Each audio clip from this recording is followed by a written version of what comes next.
മന്ത്രം ചൊല്ലി ഗുരുവിൻ്റെ ദൈവദശകം പാടി മതപരമായ ചില കർമ്മങ്ങളും പൂർത്തിയാക്കി ഇപ്പോൾ ശാന്തി മന്ത്രമൊക്കെ ചൊല്ലി മൃത്യുഞ്ജയ മന്ത്രവുമൊക്കെ ചൊല്ലി അദ്ദേഹത്തിൻ്റെ അന്ത്യകർമ്മങ്ങൾ പൂർത്തിയാക്കിയിരിക്കുകയാണ്.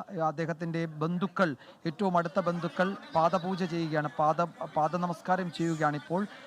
അത് കഴിഞ്ഞാൽ മൃതദേഹം ചിതയിലേക്ക് കൊണ്ടുപോകും. അദ്ദേഹത്തിൻ്റെ ഭാര്യ, 2 മക്കൾ, കൊച്ചുമക്കൾ, മരുമക്കൾ അവരൊക്കെയാണ് പൂജ നടത്തിയിരിക്കുന്നത്, പാദ നമസ്കാരം ചെയ്തത്. ഇനി അദ്ദേഹത്തിന് ഏറ്റവും അടുത്ത ബന്ധുക്കൾ, രക്തബന്ധമുള്ളവരൊക്കെ നമസ്കരിച്ചു. ഇനി മൃതദേഹം ചിതയിലേക്ക് കൊണ്ടുപോവുകയാണ്, ചിതയിലേക്ക് മാറ്റുകയാണ്. ഏതാനും മിനിറ്റുകൾ മാത്രം ദൈർഘ്യമുണ്ടായിരുന്ന ചില കർമ്മങ്ങളാണ് വീടിൻ്റെ ഉമ്മറത്ത് പ്രത്യേകം തയ്യാറാക്കിയ ആ പീഠത്തിൽ അദ്ദേഹത്തിൻ്റെ ഭൗതിക ശരീരം കിടത്തി ചെയ്തത്. ശാന്തി മന്ത്രവും അതുപോലെ ഗുരുവിൻ്റെ ദൈവദശകവും ഒക്കെ ചില സംസ്കൃത മന്ത്രങ്ങളുമൊക്കെ ചൊല്ലി അത്തരം കർമ്മങ്ങളൊക്കെ പൂർത്തിയാക്കിയിരിക്കുകയാണ്. ഇനി മൃതദേഹം സംസ്കരിക്കുന്നതിനായി ചിതയിലേക്ക് അല്പസമയത്തിനകം മാറ്റും. ഇനിയും ആർക്കെങ്കിലും അവിടെ അദ്ദേഹത്തെ അവസാനമായി കാണാനുണ്ടെങ്കിൽ ഇപ്പോൾ മാത്രമായിരിക്കും അതിന് അവസരം എന്ന് അവിടെ അദ്ദേഹത്തിൻ്റെ ഏറ്റവും അടുത്ത സുഹൃത്തുക്കൾ വിളിച്ചു പറയുന്നുണ്ട്. പുറത്തൊക്കെ ആരെങ്കിലും അദ്ദേഹത്തെ കാണാൻ വന്ന് കാത്തു നിൽക്കുന്നുണ്ടെങ്കിൽ അവർക്ക് ഇനി ഏതാനും നിമിഷങ്ങൾ മാത്രമായിരിക്കും അതിന് അവസരമുണ്ടാവുക. അതെല്ലാവരും അതുകൊണ്ട് ഇപ്പോഴൊരു തിരക്ക് ആ വീടിന് ഉമ്മറത്ത്, ആ വീടിൻ്റെ മുറ്റത്ത് അനുഭവപ്പെടുന്നുണ്ട്.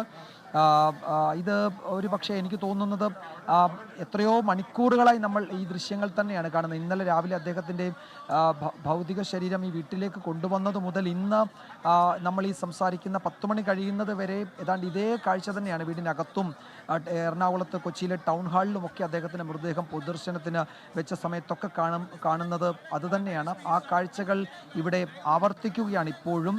അതിനൊരു മാറ്റവുമില്ല. ഇടതടവില്ലാതെ ശ്രീനിവാസനെ സ്നേഹിക്കുന്ന ആളുകളുടെ ഒഴുക്ക് അദ്ദേഹത്തിൻ്റെ ഉദയംപേരൂർ കണ്ടനാടെ ഈ വീട്ടിലേക്ക് ഇങ്ങനെ തുടർന്നുകൊണ്ടേയിരിക്കുകയാണ്. ഈ മൃതദേഹം പൊതുദർശനത്തിനൊക്കെ വെച്ച് അദ്ദേഹത്തിൻ്റെ ഭൗതിക സാന്നിധ്യം ഏതാനും നിമിഷങ്ങൾ മാത്രമേ ബാക്കിയുള്ളൂ എന്നറിയുമ്പോഴും വീണ്ടും അദ്ദേഹത്തെ കാണാനായി എത്തുന്ന ആളുകൾ, ആ വീടിന് പുറത്തുള്ളവർ അത് അകത്തേക്ക് തിക്കിത്തിരക്കി വരികയാണ്. ഇനി ആർക്കും അദ്ദേഹത്തെ കാണാൻ അവസരമുണ്ടാകില്ല. അത് ഒരുപക്ഷെ ആ ഒരു അറിയിപ്പ് വന്നതോടെയാണ് കൂടുതൽ ആളുകൾ ആ ഗേറ്റിന് പുറത്തൊക്കെ ഉണ്ടായിരുന്നവർ ഇപ്പോൾ തിക്കിത്തിരക്കി വീണ്ടും വീടിനകത്തേക്ക് വരുന്നത്. അതിൽ പ്രായഭേദമന്യേ, ജാതിമത ഭേദമന്യേ, തൊഴിൽ എന്തുമാകട്ടെ, ചലച്ചിത്ര പ്രവർത്തകർ മാത്രമല്ല, സാധാരണക്കാരിൽ സാധാരണക്കാരായ ആളുകൾ, കർഷക തൊഴിലാളികൾ, ഓട്ടോറിക്ഷ തൊഴിലാളികൾ, ചുമട്ടു തൊഴിലാളികൾ, അങ്ങനെ ജീവിതത്തിൻ്റെ നാനാതുറകളിൽ വിവിധ ജോലികൾ ചെയ്യുന്നവർ, വിവിധ മേഖലകളിൽ വ്യാപരിക്കുന്നവരൊക്കെ അദ്ദേഹത്തെ അവസാനമായി കാണാൻ എത്തിക്കൊണ്ടേയിരിക്കുകയായിരുന്നു. നമ്മൾ ദൃശ്യങ്ങളിൽ കാണുന്നുണ്ട് എത്ര ആളുകളാണ് അദ്ദേഹത്തെ കാണാനായി ഈ അദ്ദേഹത്തിൻ്റെ വസതിയിലേക്ക്, കണ്ടനാടുള്ള വസതിയിലേക്ക് എത്തുന്നത്. വീടിന് പുറത്തു നിന്നുള്ള ദൃശ്യങ്ങളുണ്ട്. ഇപ്പോഴും ആൾക്കൂട്ടം അതിന് പുറത്ത് നിൽക്കുന്നുണ്ട്. ഒരു പക്ഷേ അവരൊക്കെ അന്തിമോപചാരം അർപ്പിച്ച് കാത്തു നിൽക്കുന്നവരായിരിക്കാം. എന്തായാലും ഇനിയും കൂടുതൽ ആളുകളെയും ആ വീടിനകത്തേക്ക് എത്ര സമയം അങ്ങനെ കടത്തിവിടാൻ കഴിയില്ല. കർമ്മങ്ങൾ, മൃതദേഹം ദഹിപ്പിക്കുന്നതിന്, ചിതയിലേക്ക് എടുക്കുന്നതിന് മുമ്പ് പൂർത്തിയാക്കേണ്ട കർമ്മങ്ങളൊക്കെ കഴിഞ്ഞിട്ടുണ്ട്. ഏതാനും മിനിറ്റുകൾ മാത്രമാണ് ഇനിയും അദ്ദേഹത്തിൻ്റെ ഭൗതിക സാന്നിധ്യം നമ്മൾക്കൊപ്പം ഉണ്ടാവുക.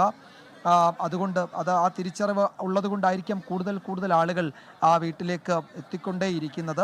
നമ്മൾ ആ വീടിന് പുറത്ത് ആ പ്രധാനപ്പെട്ട റോഡൊക്കെ നിറഞ്ഞു കവിഞ്ഞ് ഇപ്പോഴും ആളുകൾ നിൽക്കുകയാണ്. പോലീസ് അതിൻ്റെ ആ വീടിൻ്റെ റോഡിൽ നിന്ന് വീട്ടിലേക്ക് കയറുന്ന ഭാഗത്ത് ചില നിയന്ത്രണങ്ങൾ ഏർപ്പെടുത്തിയിട്ടുണ്ട്. അതുകൊണ്ടാണ്, അല്ലെങ്കിൽ കൂടുതൽ ആളുകൾ അവിടേക്ക് വരും. ഇപ്പോഴും ആളുകൾ എത്തുന്നുണ്ട്. പക്ഷേ എന്തായാലും ഇനി അധിക സമയമൊന്നും അദ്ദേഹത്തിൻ്റെ ഭൗതിക സാന്നിധ്യം നമ്മൾക്കൊപ്പമില്ല. ലോകത്തെവിടെയായാലും ഏത് സമയത്തും 24 വാർത്തകളും ഓഗ്മെന്റഡ് റിയാലിറ്റി പാക്കേജുകളും എക്സ്പ്ലെയിനറുകളും വിശദമായി കാണാൻ ഞങ്ങളുടെ യൂട്യൂബ് ചാനൽ നിങ്ങൾക്ക് സബ്സ്ക്രൈബ് ചെയ്യാം.